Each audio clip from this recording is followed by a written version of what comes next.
Hay que entender estos principios. Y estamos hablando de la manifestación sobrenatural del reino, amén.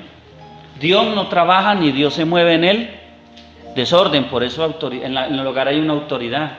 En el lugar debe haber un establecimiento de orden espiritual. Nosotros debemos conocer los conductos regulares.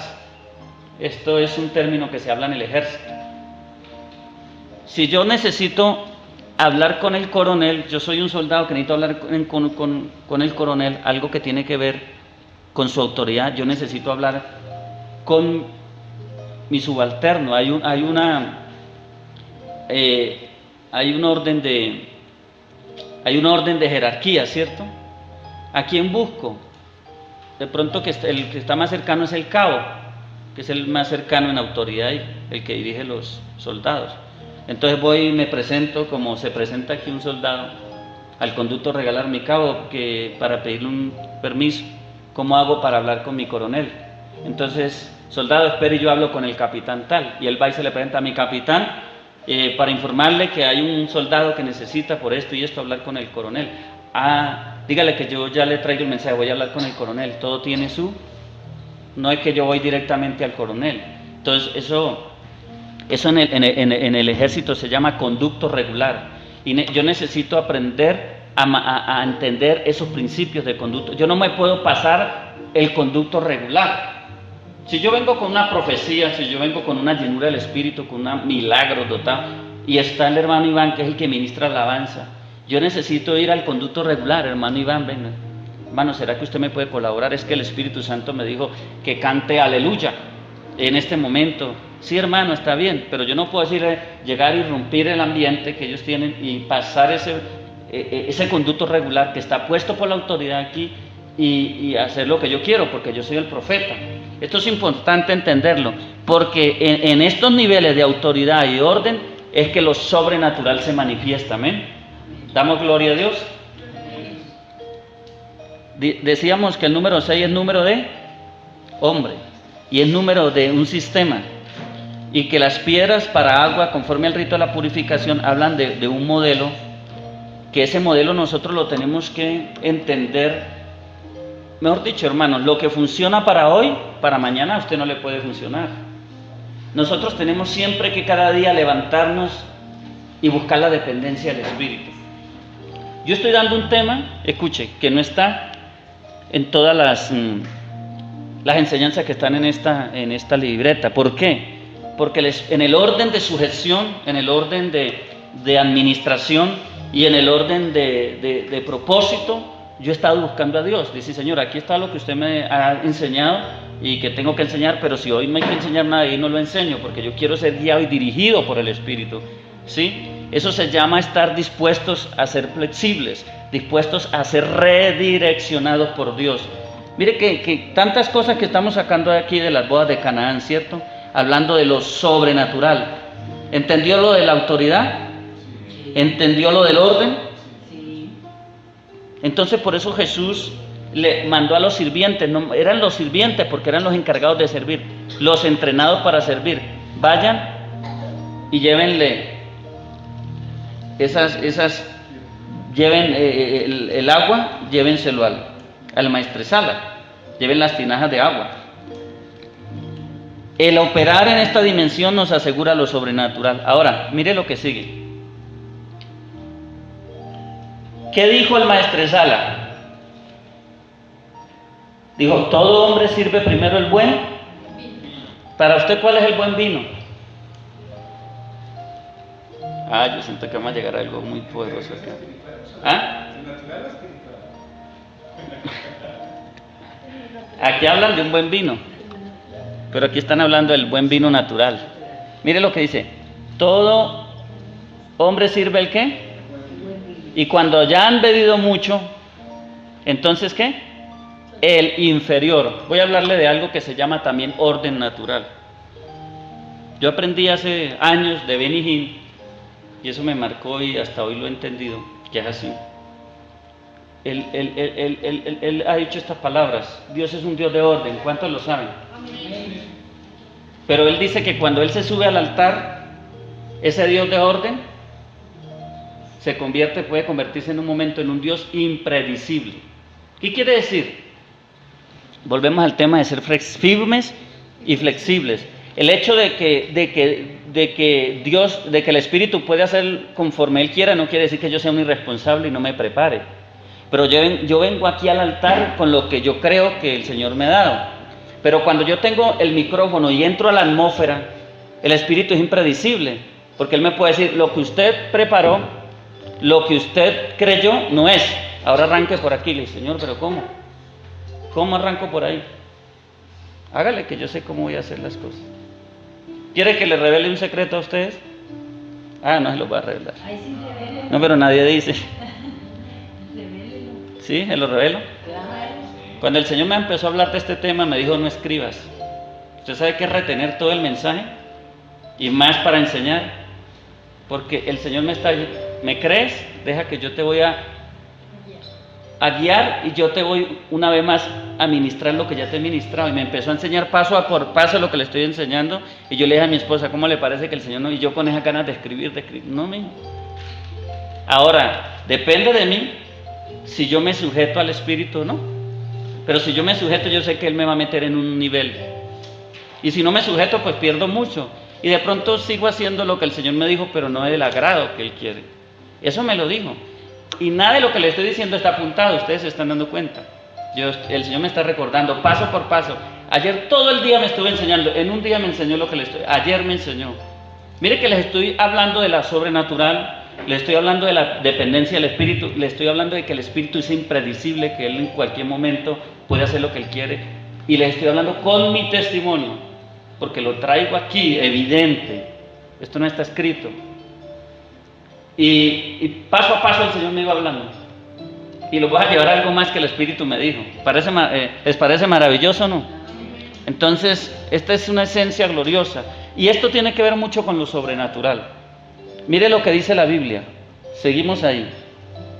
Todo hombre sirve primero el buen, y cuando ya han bebido mucho, entonces el inferior. A esto lo llamo el orden natural.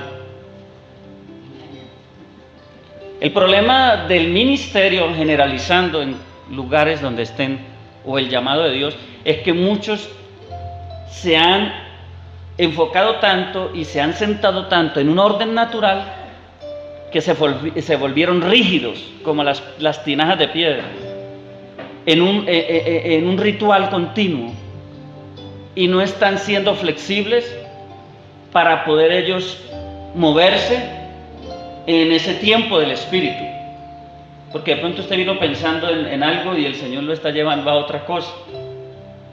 Yo les colocaba la administración con Benigín esta mañana porque el Espíritu me ministró y me dijo, llévalo porque ese es el nivel.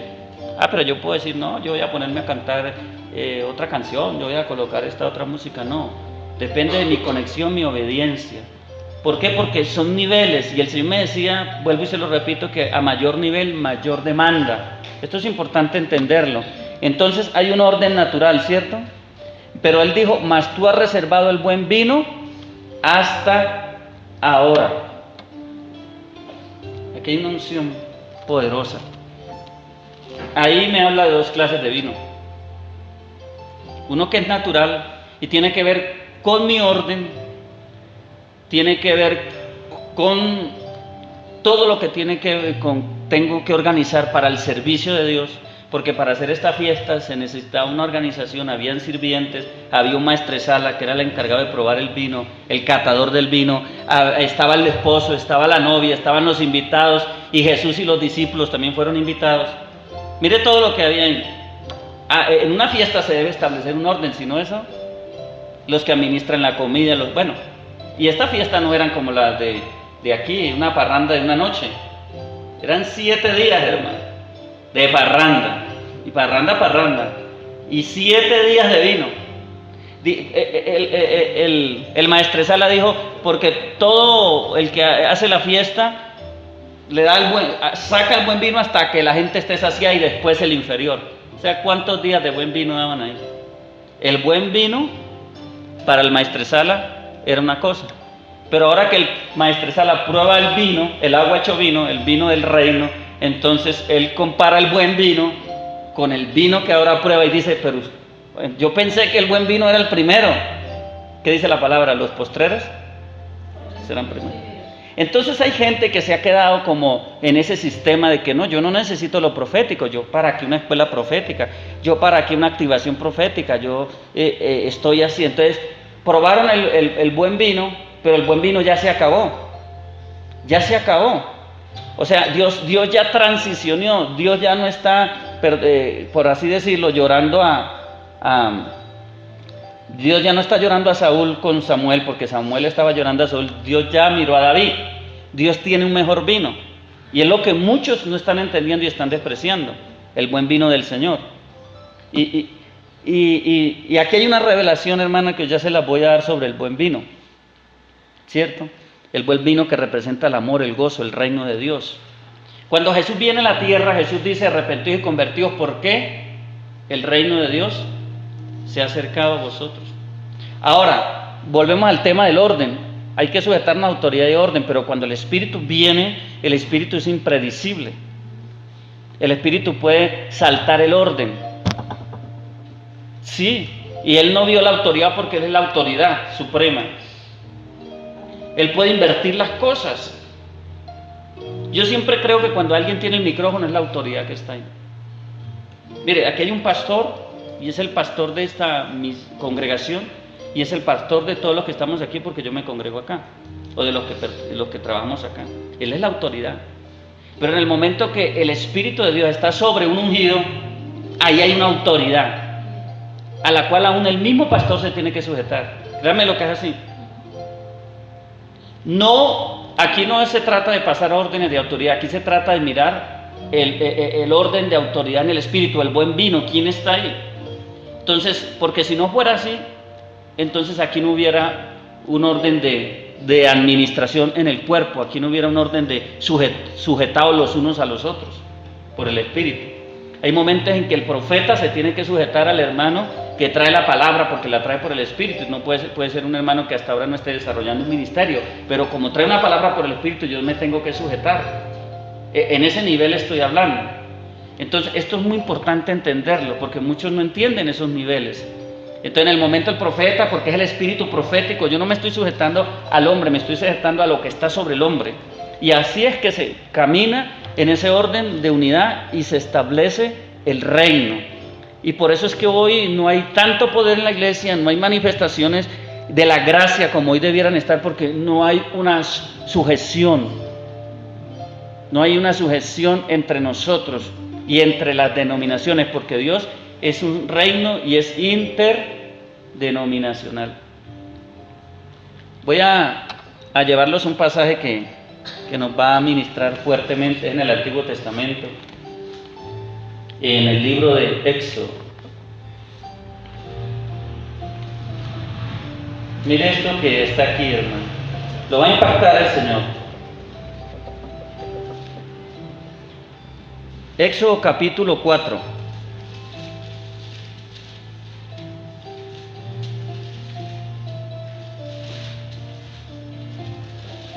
Voy a llevarlo de una vez al versículo 2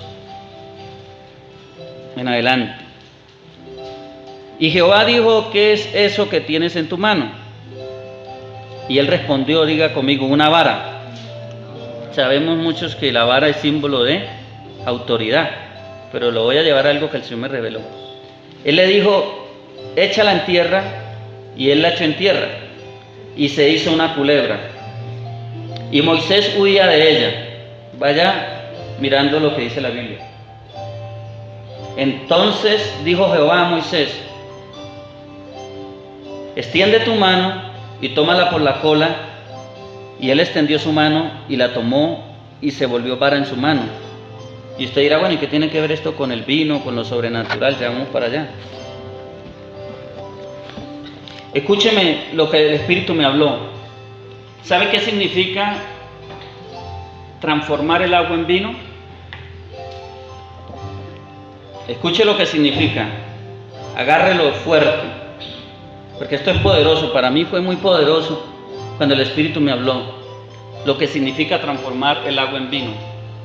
Transformar el agua en vino significa llevar la palabra a su origen. Esto es fuerte. llevar la palabra, el principio del reino a su origen.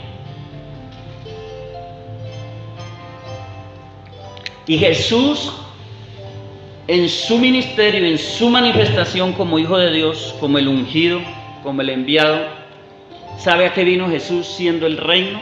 Porque Él dijo, no miren más hacia arriba, ni hacia abajo, ni hacia los lados. Esto lo parafraseo yo, pero los discípulos estaban diciendo, muéstranos el reino. No, el reino ya está aquí, yo soy el reino. ¿Y sabe a qué vino Jesús como el reino? A llevar todo principio a su origen. ¿Y sabe cuál es el origen? La raíz. La raíz es donde se nutre todo. Si hablamos del origen, vamos a entender espiritualmente lo que es el origen, y eso está en Apocalipsis capítulo 5, versículo 5, hablando de la raíz. Gracias, Señor. Todo esto el Señor me lo hablaba y mire, me lo trajo a mi espíritu para que se lo enseñe antes de hablar de Moisés. Está aprendiendo algo muy fuerte, muy poderoso, muy glorioso. ¿Qué dice Apocalipsis 5:5? Mire lo que dice, habla de la raíz. Póngale cuidado, mi hermano, estamos comparando los dos vinos. Porque Jesús estaba representando en la raíz de tierra seca al Adán caído, el primer Adán, alma viviente, 1 Corintios 15:45, pero aquí es el Adán espíritu vivificante. Y uno de los ancianos me dijo, no llores, he aquí que el león de la tribu de Judá. ¿Quién es ese león que está aquí? Jesucristo. La raíz ya no la raíz de tierra seca, sino la raíz ¿de qué habla cuando habla de la raíz de David? Habla del gobierno, habla de la autoridad y habla del reino. ¿De qué habla el vino nuevo? Del reino. O sea, cuando Jesús convierte el agua en vino, nos está dejando un principio profético. Es que toda verdad va a ser llevada a su origen. El Antiguo Testamento era sombra de lo que había de venir. Ahora en el reino, en esta etapa testamentaria, el Nuevo Testamento, nosotros estamos en el nuevo vino. Es más, somos ese nuevo vino. ¿Por qué? Porque el que se une con Cristo, uno es con Él. ¿Por qué somos ese nuevo vino? Porque la palabra dice que el nuevo Adán, que es espiritual, así somos nosotros. ¿Entiende? Alabado sea el Señor. ¿Le parece poderoso que el Señor está llevando toda su verdad al origen? ¿Y sabe por qué este principio el Señor lo dio? Porque este es un principio para entender lo sobrenatural. El tema es lo sobrenatural. ¿Por qué no hay vida sobrenatural en la iglesia? Porque estamos en las fórmulas, en las formas, en los esquemas y en los moldes de la estructura natural. Pero cuando salimos de la estructura natural, entendemos que nuestra raíz no es lo natural. Nuestras raíces son sobrenaturales. Y cuando entendemos nuestras raíces sobrenaturales, nosotros mismos dejamos de ser agua para ser vino.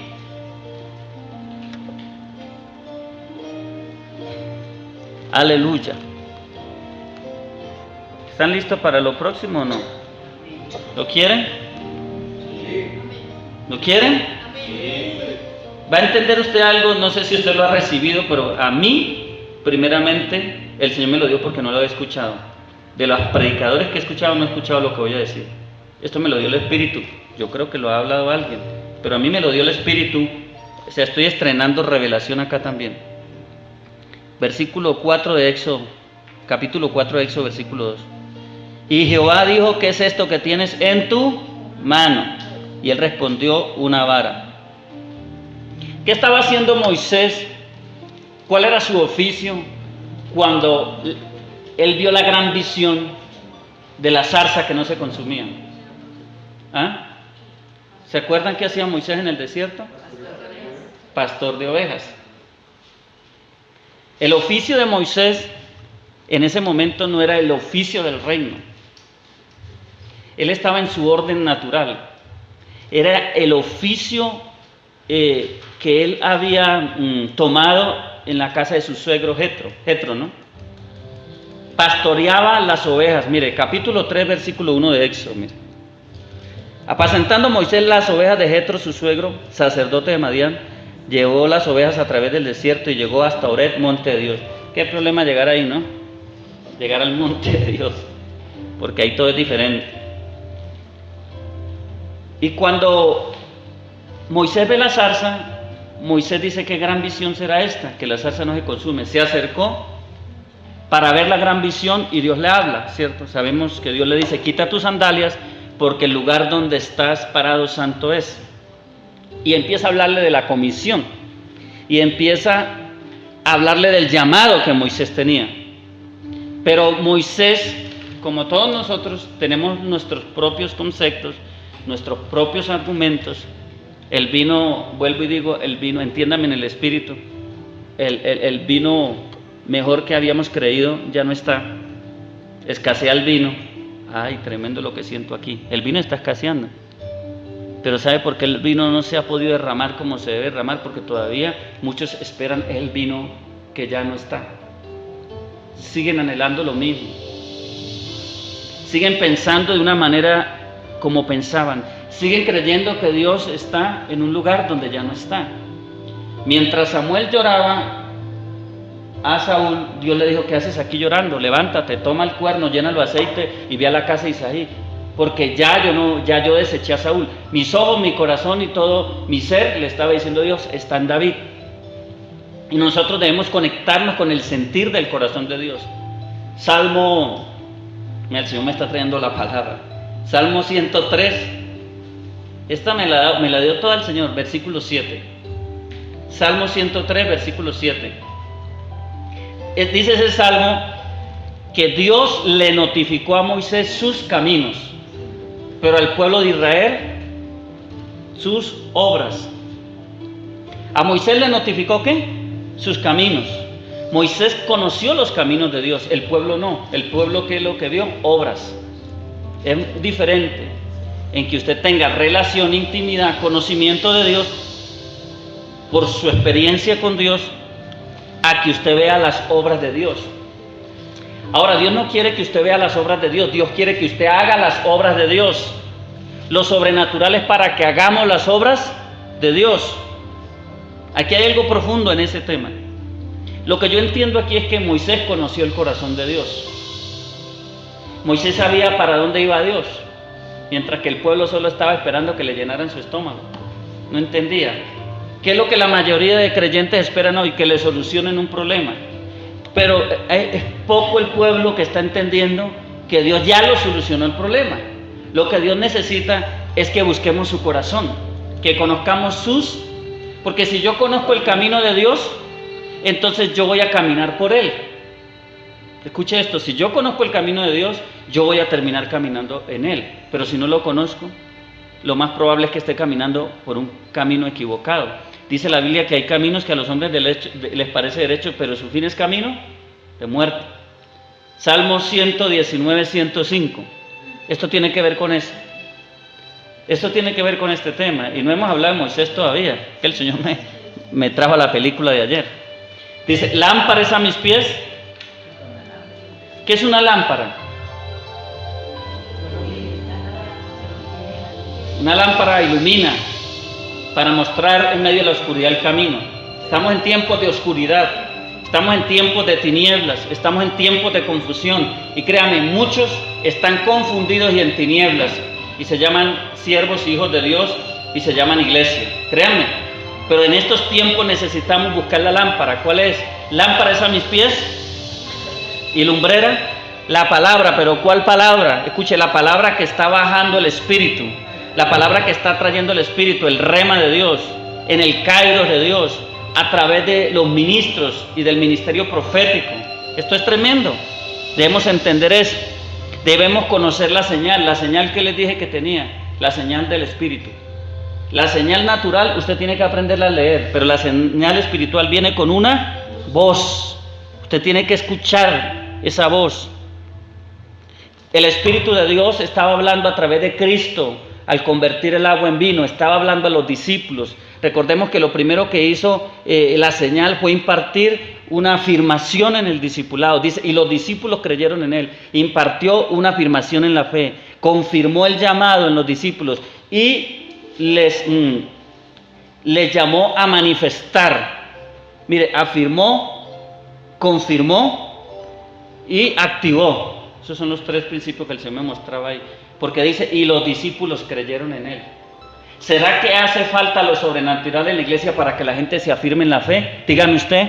Amén. ¿Será que hace falta lo sobrenatural para que la gente reciba y entienda su llamada? ¿Será que hace falta lo sobrenatural para que haya una activación de lo sobrenatural en la iglesia? Del propósito. Amén. ¿Cómo llamó Dios a los hombres que llamó? ¿No fue sobrenaturalmente? A Gedeón lo llamó sobrenaturalmente. Un ángel se le apareció también. Y Gedeón hizo pacto con Dios. A Moisés se le aparece una zarza. A Jacob se le aparece una escalera en sueños. Y Jacob hace pacto con Dios. Y usted ve a Dios operando en el Antiguo y en el Nuevo Testamento a través del Espíritu Santo en Jesús sobrenaturalmente. A Natanael, cuando venía Natanael y los discípulos dijeron, hallamos a uno, parece que ese es el Mesías. Y Natanael dijo, ¿será que sale algo bueno de por allá? Eso fue lo que él dijo, ¿de dónde viene el maestro? Ese que ustedes dicen. Y cuando él iba llegando a Jesús le dice, Natanael, yo te conozco. He aquí un israelita en cuyo corazón no hay engaño. Y el hombre dice, uy, usted es el profeta, usted es el Mesías, porque ¿cómo lo identificó? Por la revelación. Y le dijo, eso no es nada, Natanael. ¿Quiere algo más? Le voy a soltar otra. Yo lo vi a usted cuando estaba debajo de la higuera. ¿Cómo me vio si este andaba por un lado y yo por otro? ¿Y quiere que le diga algo más? Espere. Usted va a empezar a entender algo sobrenatural. Y es que de ahora en adelante usted verá los ángeles bajando y subiendo sobre el Hijo del Hombre. ¿De qué me habla? De una activación sobre... Yo siento algo fuerte acá. Sobrenatural. Esto no es cuestión de tradición. Esto no es cuestión de fórmulas. Esto es cuestión de entender los principios que activan lo sobrenatural en el reino. Entonces creyó Natanael, pero de esa manera, ¿quién no cree? ¿Cierto? ¿Entiende? Y usted ve envuelta la vida de los discípulos, la vida de los patriarcas, la vida de los apóstoles, la vida de los profetas, de los reyes, de los jueces, los ve envueltos en una vida sobrenatural. Eso fue lo que vivió Israel en Egipto, en el desierto, en la tierra de Canaán. Y eso es lo que necesita entender la iglesia, que dentro de nosotros hay una vida sobrenatural. Es para el joven, para el niño, para el anciano, para las parejas. Miren lo que estamos hablando. Pero vamos a entender algo. ¿Por qué no vivimos lo sobrenatural? Y aquí es donde vamos a ir a Moisés. Yo siento aquí algo poderoso, aleluya. Dios es bueno, hermano. Entonces Moisés habló con Dios y Moisés le dijo, pero bueno, Señor, no me creerán ni oirán mi voz, porque irán... Mire lo que le dijo Moisés a Dios, no te ha parecido Jehová. Y Jehová le dijo, ¿qué es eso que tienes en tu mano? Y él respondió, una vara. ¿Para qué usaba Moisés la vara? Para sostenerse, dice las manos así. Allá no era como aquí, que hay topistas, eso son apriscos, y eso son montañas, y eso es un desierto, no es fácil de cantar. Y necesitaba el apoyo. ¿Pero para qué más lo usaba? Para las ovejas, para pastorear, para defenderse también. En el desierto hay escorpiones, en el desierto hay culebras. Las culebras más peligrosas están en el desierto, la mamba negra. A mí me gusta ver esos programas. De eso les puedo hablar porque a mí me gusta ver el programa. La mamba negra es una de las más rápidas y peligrosas que hay y está en el desierto. Son muy rápidas. Entonces, imagínense que Jesús le dijo, ¿qué tienes en tu mano? ¿Y cuál fue la orden que le dio, Dios a Moisés respecto a la vara? ¿Que la qué?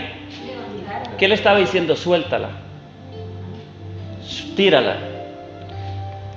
Mire, hermano, ayer yo era dándole vueltas a la cabeza, Señor, pero ¿qué? El Señor no le habla a uno así como usted cree, como correcaminos. Dios no está afanado como nosotros.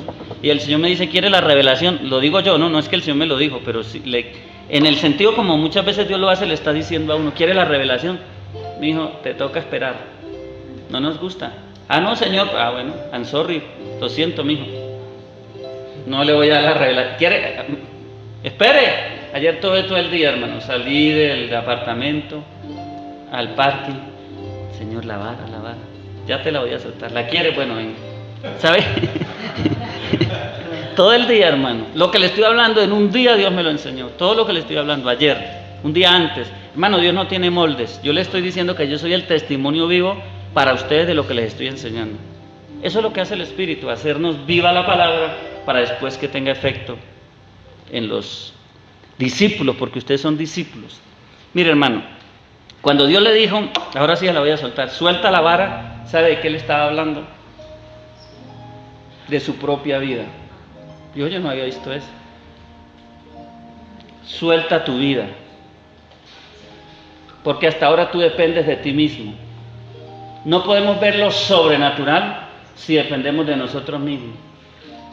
¿Cuál es el problema de la mayoría de cristianos que no ven ni quieren lo sobrenatural o no pueden entender lo sobrenatural?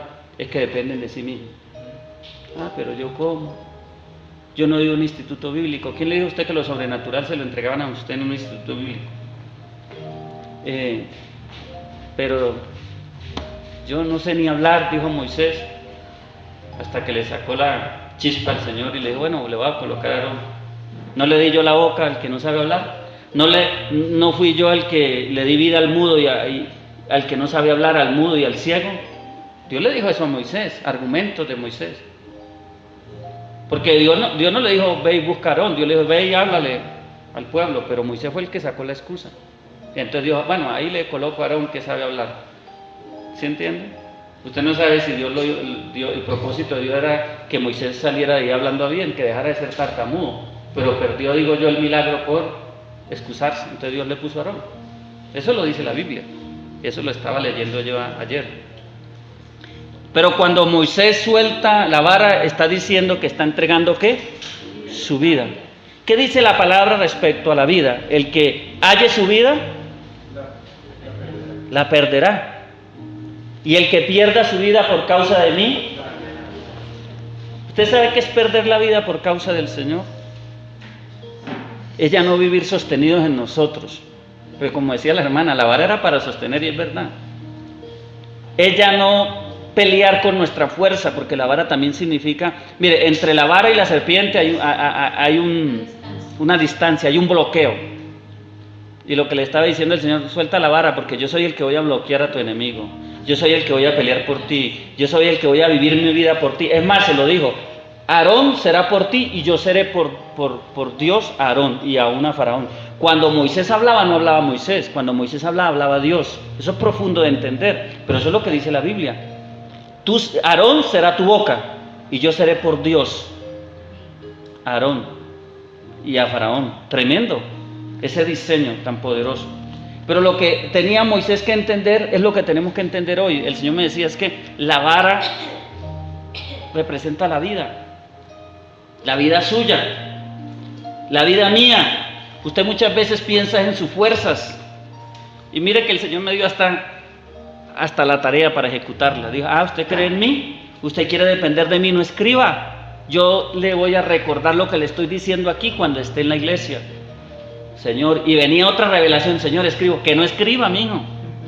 Bueno, y lo está haciendo el Señor hoy, porque no me estoy apoyando en mi propio entendimiento ni en un escrito, porque fue una orden directa del Señor, no es desorden, no es falta de hacer las cosas bien, es entrar en ese nivel de botar la vara. Y cuando botó la vara, ¿qué pasó? Sígame ahí. Y se hizo ¿qué más peligroso que una culebra en un desierto, hermano? Oiga, imagínese que le llegue una culebra a usted, un enemigo en un desierto. ¿Para dónde usted corre en el desierto, hermano? Si le llega a un pueblo, usted se mete en una casa, se mete en un arbusto, usted se refugia en la policía. Pero en un desierto, ¿para dónde corre usted? Si usted el desierto son kilómetros y kilómetros de llanura, de tierra, usted no tiene escapatoria. Entonces imagínese, Moisés no sabía que la vara se iba a convertir en una. Y dice que cuando botó la vara y se convirtió en una culebra, ¿qué pasó? Moisés huía. ¿No le revela esto algo de la naturaleza de nosotros? Y yo creo que era una cobra, porque allá no apareció una culebra de suramericana, allá apareció la culebra de allá. Entonces lo mínimo de pronto sería una cobra o una mamba negra, eso no era cualquier serpiente. El Señor le puso la más brava y se le vino encima. Y dice que Moisés huía. Usted sí sabe que su naturaleza es su peor enemigo para lo sobrenatural. Es esa culebra.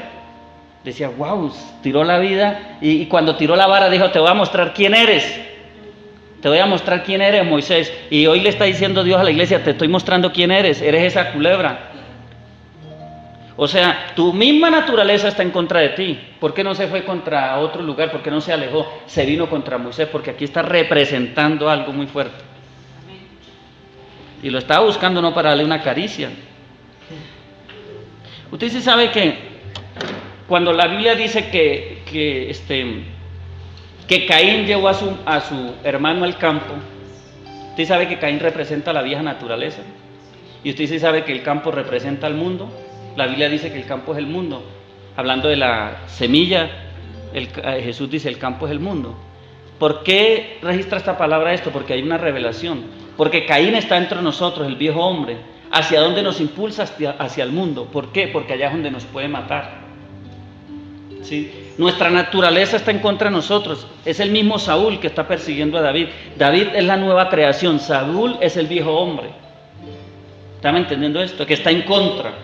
Entonces esa vara era su vida, pero el Señor le dijo, mira lo que significa apoyarte en ti. Mira lo que significa que el pueblo mío se apoye en sí mismo. Significa muerte, significa opresión. Otra cosa que significa, y anótelo, distracción. Porque la culebra siempre lo quiso desenfocar del propósito. Porque ya Moisés dejó de escuchar a Dios. Moisés dejó de estar en la presencia de Dios. Se desconectó de la atmósfera. Y Dios sabía que iba a pasar eso. Y Moisés empezó a mirar la serpiente. Y la serpiente lo sacó del lugar, porque se dice que huía. Y si Moisés estaba en un lugar, escuche lo que el Señor me está revelando, en una atmósfera, cuando la serpiente se le viene, lo saca de la atmósfera. Eso es lo que hace la carne. Lo distrajo, lo ocupó. Entonces, el peor enemigo de lo sobrenatural somos nosotros mismos, nuestra vieja naturaleza, que nos ocupa y nos distrae, nos desconecta de la visión, porque hasta ese momento, ¿qué había frente a Moisés? Una zarza. ¿Qué estaba escuchando? Una voz. ¿Qué estaba viendo? Una visión. ¿Qué estaba siendo impartido? Un llamado que él ya tenía. Estaba siendo comisionado. Pero antes de esto, el Señor tuvo que enseñarle lo que nos enseña a nosotros hoy, de que tenía que luchar contra una vieja naturaleza y contra un enemigo, y que era él mismo.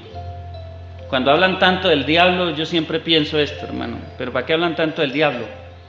Si yo sé que el mayor enemigo no es el diablo. Usted sí sabe que la única arma que el enemigo tiene para hacer lo que él quiere con su vida es que usted esté apoyado en su vara. Es lo único.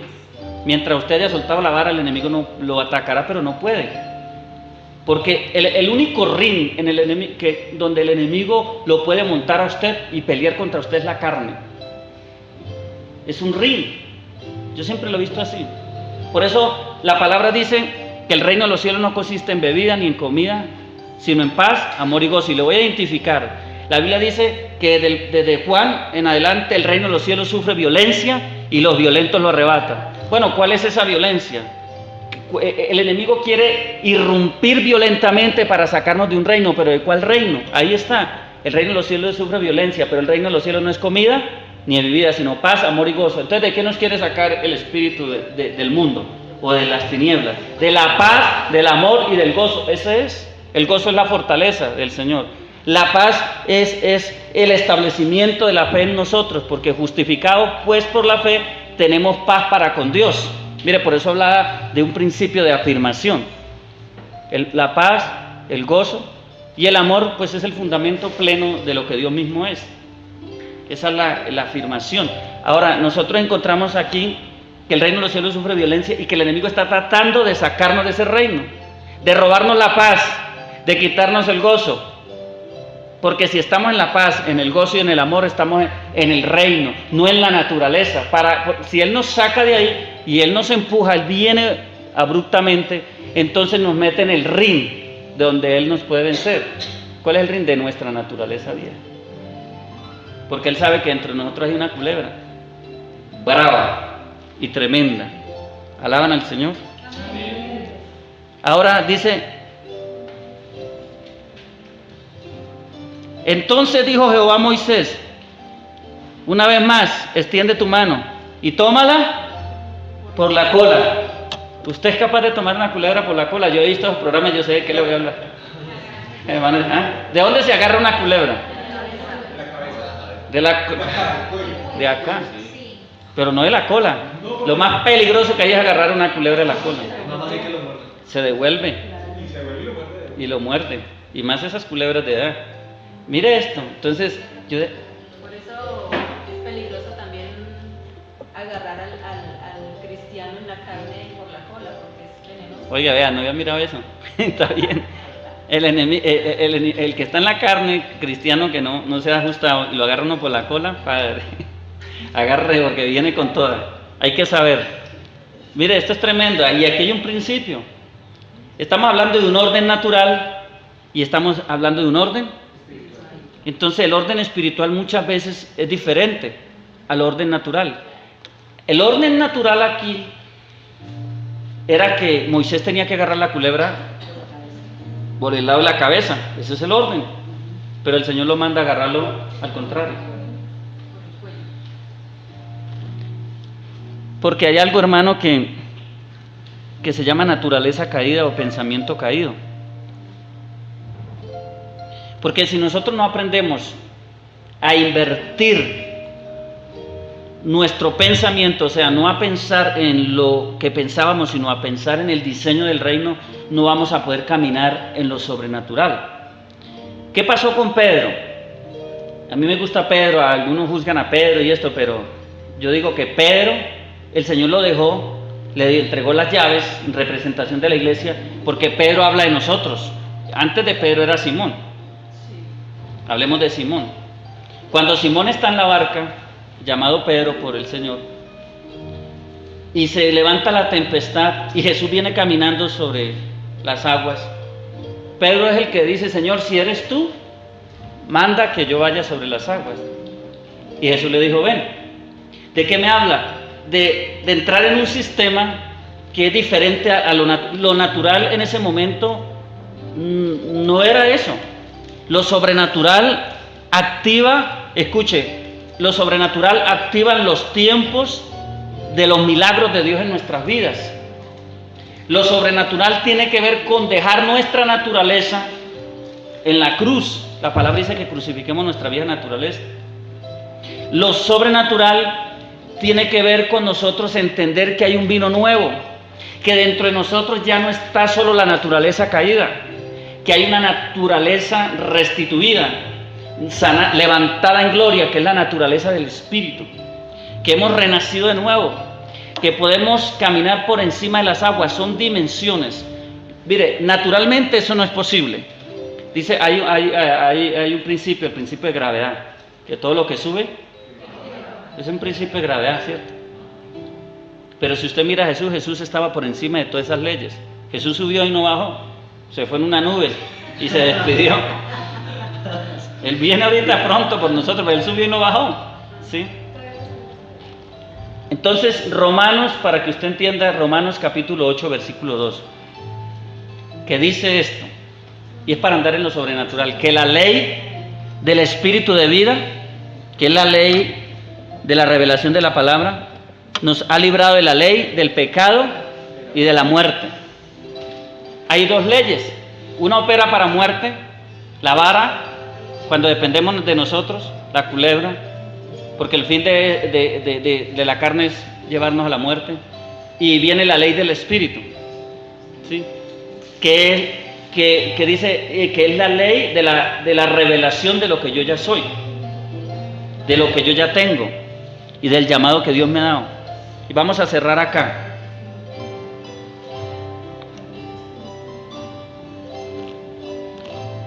Aleluya.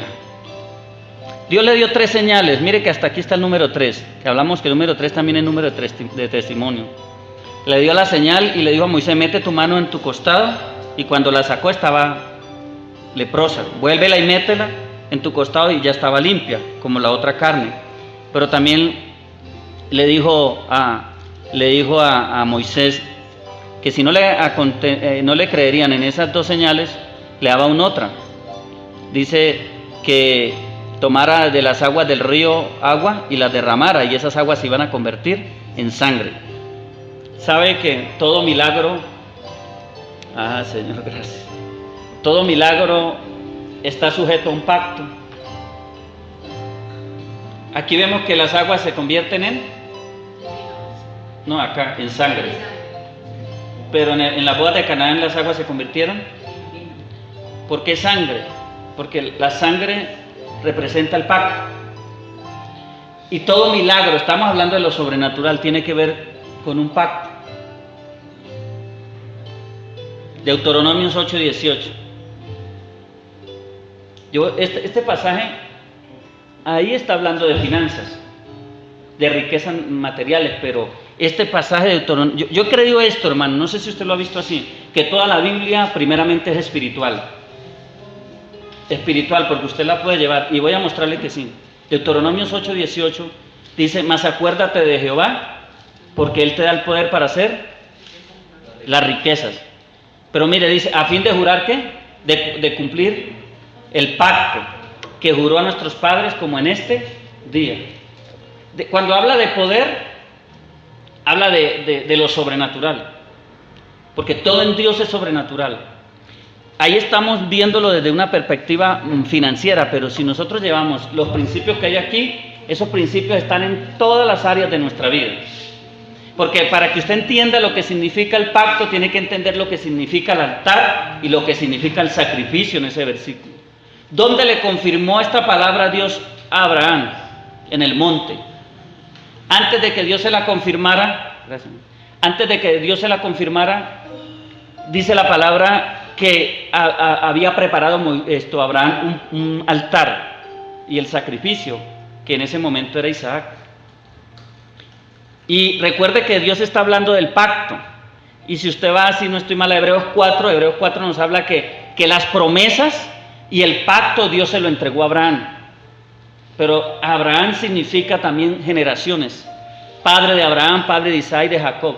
Pero cuando dice a fin de confirmar el pacto que juré a vuestros padres, habla de generaciones, pero en sí se está refiriendo al comienzo. Recuerde la palabra principio, que era Abraham. Abraham es el principio de donde Dios empezó a establecer el pacto. Mire esto tan poderoso. Y si usted va a la palabra que dice, sino acuérdate de Jehová, es ponerse de acuerdo con Dios, que Él juró a nuestros padres de un pacto, que Él te da el poder, y el poder de las riquezas tiene que ver con un altar. Yo no voy a hablar de finanzas, aquí estamos hablando de lo sobrenatural. Tiene que ver con un altar y tiene que ver con un sacrificio. Entonces, ¿cuál es el sacrificio? Nuestra vida. Porque ¿qué era lo que vivía en Abraham? Isaac era la vida de Abraham. Ya no era Abraham el que vivía por sí mismo. Abraham vivía por su hijo. Ya no vivía Dios como el centro de Abraham. Entonces Dios le dijo: circuncídame a tu hijo. ¿Qué representa Isaac para nosotros? Nuestra vida. En todo lo que nos apoyamos: familia, finanzas, sueños. Bueno, póngale los títulos, hermano: hijos, hijas, llamado, ministerio. Porque a veces el ministerio se vuelve un Dios. Para muchos ya se volvió un Dios. Y el Señor nos está diciendo a nosotros: suelta la vara, suelta Isaac. Entrégame el sacrificio, porque Deuteronomios 8:18 dice que ahí es donde se activa el poder. El poder se activa en el altar y en el sacrificio. Y esto Dios me lo reveló para hablar de finanzas, que no es el tema de hoy, pero también veo que hay un principio que opera en todo. Porque todo lo que tenga que ver, escuchen, con pacto, hablamos del pacto que es la sangre, que fue la tercera señal. Ahí está hablando de la tercera señal que Dios traía, y la señal fundamental de todo, que es el sacrificio de la cruz. Entonces, a fin de confirmar el pacto, entonces todo pacto tiene que ver con un altar, tiene que ver con un sacrificio. El altar es su corazón. Recuerde las tinajas de piedra, recuerde el número 6, número de sistema humano. Usted tiene que entregarle su sistema, su vida, sus pensamientos, sus sueños. Si usted quiere andar en niveles altos sobrenaturales, y en niveles altos de gobierno espiritual, y en niveles altos de lo sobrenatural, el pacto es es lo que cubre todo diseño en el reino que tiene que ver con lo sobrenatural. Y ahí están los milagros, las señales, los prodigios, el llamamiento, y toda operación en el reino tiene que ver con un pacto. Amén. Escuche, la lepra, ya sabemos qué significa el pecado. Recuerda que metió la mano sobre su costado y le salió leprosa. ¿Habla de qué? Del pecado que está ¿dónde? ¿Dónde está? ¿De dónde vienen las guerras, los rumores, los malos pensamientos, los homicidios? No es de los pensamientos que están en el corazón, dice la Biblia. Esa era la lepra, pero cuando él vuelve y la mete y sale total limpia, ahí está hablando del sacrificio, y ahí está hablando de la provisión sobrenatural de Dios para nosotros, de la obra redentora, porque Moisés es un prototipo de Jesús, y hoy no puedo explicarles eso, pero los que saben que Moisés es un prototipo de Cristo y de la obra redentora de Cristo en la tierra. Entonces, mi hermano, para finalizar esta enseñanza sobre lo sobrenatural, entendamos esto: que el mejor vino está servido, que Jesús no hizo un milagro como algunos creen y piensan y dicen y se burlan otros para emborrachar la gente, porque la gente necesitaba estar más borracha que lo que ya estaba, ¿no? Que hay un sinnúmero de propósitos espirituales para nosotros, parte de lo cual el Señor nos está enseñando, que el Señor trajo lo sobrenatural para activar, escuche, el discipulado. Nosotros somos discípulos ¿de quién? ¿O de qué? De Cristo. Entonces, Dios me está usando, pero yo soy el puente, pero ustedes están siendo discipulados por el Espíritu, por el Espíritu de Cristo, por la revelación de Cristo, de su obra. Pero ustedes están siendo discipulados, hermano, para algo que se llama también lo sobre. Ahora, los milagros no salvan a nadie, pero los milagros sí pueden convencer. Porque Jesús dijo, si no creen por mis palabras, creerán por mis obras. No todos se convencen por los milagros, pero muchos han llegado al Señor y seguirán llegando por los milagros. Ahora, aparte de los milagros, ¿de qué nos habla la Biblia cuando habla de cambiar el agua en sangre? Nos habla de permanecer en el pacto. Ahí voy a cerrar, porque no quiero dejar esto al aire, lo sobrenatural y milagros, y nos desenfocamos de la base fundamental que es el pacto, que tiene que ver con la fe. ¿Y de qué habla el pacto? El pacto habla de una alianza, de un compromiso eterno que yo tengo con Dios. ¿De qué me habla del pacto? De una vida nueva, ¿cierto? De ya no vivir más por nuestra vieja naturaleza. Porque lo más importante, escuche, lo más maravilloso y más importante de ser una persona que manifiesta lo sobrenatural es que nosotros vivamos bajo el pacto. ¿Qué vivir bajo el pacto? En la ley del Espíritu, en la vida del Espíritu. Porque lo más importante de ser, perdóneme la expresión, pero suena como feo lo que voy a decir, un milagrero, pero no se trata de los milagreros del mundo, sino una persona de milagros, por así decirlo. Lo más importante es de saber que estamos conectados a un pacto. ¿De qué me habla la palabra de esto? De que yo tengo un compromiso de ser un modelo para una generación. Porque la gente no me tiene que seguir por los milagros. Los milagros la van a convencer para seguir a Cristo, pero tienen que seguir el modelo por la vida que yo vivo. Y el poder que activa toda riqueza espiritual en el reino tiene que ver con el pacto, con el modelo del reino, con el sacrificio de Cristo. Recuerde que cuando Abraham iba a matar a su hijo, empuñó su puñal y lo iba a matar. Una voz le dijo, no, ya sé que temes. El ángel le habló del cielo. Adiós, no le hagas nada al muchacho. Dice que levantando él sus ojos, póngase de pie. Dice que levantando él ¿qué? Sus ojos, vio un carnero trabado en un zarzal. ¿Quién es ese carnero? ¿Quién es ese carnero? Cristo. ¿Cuántos alaban al Señor? Levante sus manos. Yo siento una unción poderosísima acá. Yo siento una unción de gloria acá. Yo siento una unción preciosa acá. Levante su mano y adore al Señor. Adórelo por un momento. Adórelo por un momento. Adórelo. Aleluya. Aleluya. Adórelo. Levante sus manos. Que el Espíritu está ministrando en esta mañana. Ucatarra manchete remequete. Oh rabacanda, lava saya, lava aquí amando. El fin de estar usted en esta escuela profética es que usted deje su vara allá. Que usted no le huya más, escuche, a la serpiente.